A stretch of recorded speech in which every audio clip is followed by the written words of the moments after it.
So guys, ഇന്നത്തെ video പറയാൻ പോകുന്ന മെഡിറ്റേഷൻ വർക്ക് ചെയ്യില്ല എന്നാണ്. Does meditation actually work? Yes, meditation വർക്കാവും. കാരണം ഞാൻ എൻ്റെ വീഡിയോ ഒരുപാട് സ്റ്റട്ടർ ചെയ്യുമായിരുന്നു. സ്റ്റട്ടറിങ് എന്ന് വെച്ചാൽ ഇടയ്ക്കിടയ്ക്ക് ഇങ്ങനെ നിന്നു ഞാൻ ബ്ലാങ്ക് ഔട്ട് ആകുമായിരുന്നു. ഇപ്പോൾ അതില്ല. കാരണം എനിക്ക് മെഡിറ്റേറ്റ് ചെയ്യുന്നതുകൊണ്ട് എൻ്റെ ഫോക്കസ് നല്ല രീതിക്ക് ഇമ്പ്രൂവ് ആയത് എനിക്ക് അറിയാൻ പറ്റുന്നുണ്ട്.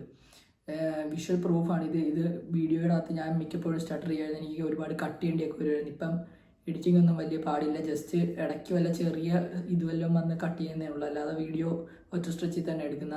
പിന്നെ രണ്ടാമത്തെ കാര്യം എന്ന് വെച്ചാൽ ഫോക്കസ്. ഞാനിപ്പോൾ എന്തെങ്കിലും വായിക്കുകയാണേലോ പഠിക്കുകയാണേലോ ചെയ്യുവാണേലോ എനിക്ക് അധികം എന്ന് വെച്ചാൽ ഞാനൊരു ഫ്ലോ സ്റ്റേജിലോട്ട് പോയിക്കോളും. സോ ഞാനിതിലങ്ങ് ഫോർ എക്സാമ്പിൾ നമ്മൾ വർക്കൗട്ട് ചെയ്യാൻ തുടങ്ങാൻ നേരത്ത് വർക്കൗട്ട് ഒന്ന് തുടങ്ങിക്കഴിഞ്ഞാൽ പിന്നെ അടുത്തതിലോട്ട് അടുത്ത അങ്ങനെ പൊയ്ക്കൊണ്ടിരിക്കുക. എല്ലാ ഇടയ്ക്ക് ഫോൺ നോക്കുകയോ വേറെ എന്തെങ്കിലും ചെയ്യാനോ ഒന്നും തോന്നത്തില്ല. ജസ്റ്റ് അതിലങ്ങ് ഫുള്ളി ഫോക്കസ്ഡ് ആയിട്ടിരിക്കും. സോ മെഡിറ്റേഷൻ വർക്കാവും. പിന്നെ ഒരു കാര്യം എന്ന് പറഞ്ഞാൽ കാംനെസ് ആണ്. കാംനെസ് എന്ന് വെച്ചാൽ ഞാനിപ്പം എനിക്ക് നേരത്തെ ഒരു സ്ട്രെസ് ഉള്ളതാണെന്ന് തോന്നുന്നു. തലയിൽ എപ്പോഴും ഒരു പ്രഷർ ഉള്ളതാണെങ്കിൽ ഇപ്പം അത് തോന്നാറില്ല. കാരണം മെഡിറ്റേറ്റ് ചെയ്ത് കഴിയാൻ നേരത്ത് ഇപ്പം ഞാൻ ഡെയിലി 10 മിനിറ്റ് മെഡിറ്റേറ്റ് ചെയ്യുന്നത്. 10 മിനിറ്റ് കഴിയാൻ നേരത്ത് ഒരു ലാസ്റ്റ് സെഷൻ കഴിഞ്ഞ് കണ്ണ് ഉറക്കാൻ നേരത്ത് ഫുള്ളി ഒരു റിലാക്സ്ഡ് ഫീൽ വന്നാൽ ഞാൻ റെക്കോർഡ് ചെയ്യുന്നത്. അപ്പോഴത്തേക്ക് എനിക്ക് കുറച്ച് എഫിഷ്യൻ്റായിട്ട് ഈ വീഡിയോ റെക്കോർഡ് ചെയ്യാനും പറ്റും.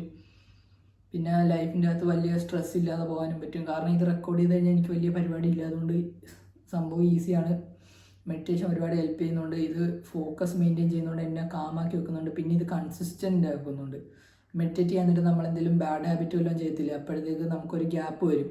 ഇത് വേണോ, ഇത് തെറ്റല്ല, അങ്ങനെ ഒരു തോട്ട് വരും. അല്ലാത്തപ്പോഴൊക്കെ നമ്മളിപ്പോൾ ഒരു ജങ്ക് ഫുഡ് ഉണ്ട്, ഇപ്പം മിഠായി വല്ലതും കണ്ട അപ്പോഴത്തേക്കും നമ്മൾ ഡയറക്റ്റ് വിശന്നിരിക്കുകയാണെങ്കിൽ ചുമ്മാ അങ്ങ് എടുത്തിട്ടില്ല. അപ്പം നമ്മൾ ഇതിന് മുമ്പ് മെഡിറ്റേഷൻ ചെയ്ത് കഴിയുമ്പോഴത്തേക്ക് നമുക്കൊരു ഗ്യാപ്പ് വരും. ഇപ്പോൾ ഒരു മിഠായി ഇരിക്കുന്നുണ്ടെങ്കിൽ തോന്നും ഇത് ഷുഗറാണ്, ഇത് കൊള്ളത്തില്ല, അങ്ങനെ ആ ഒരു ഗ്യാപ്പ് വരും. അപ്പോൾ നമുക്കത് വേണമെങ്കിൽ ചെയ്യാൻ പറ്റും. നമ്മൾ കൺട്രോളിലുള്ള പോലെ ഒരു ഫീൽ കിട്ടും.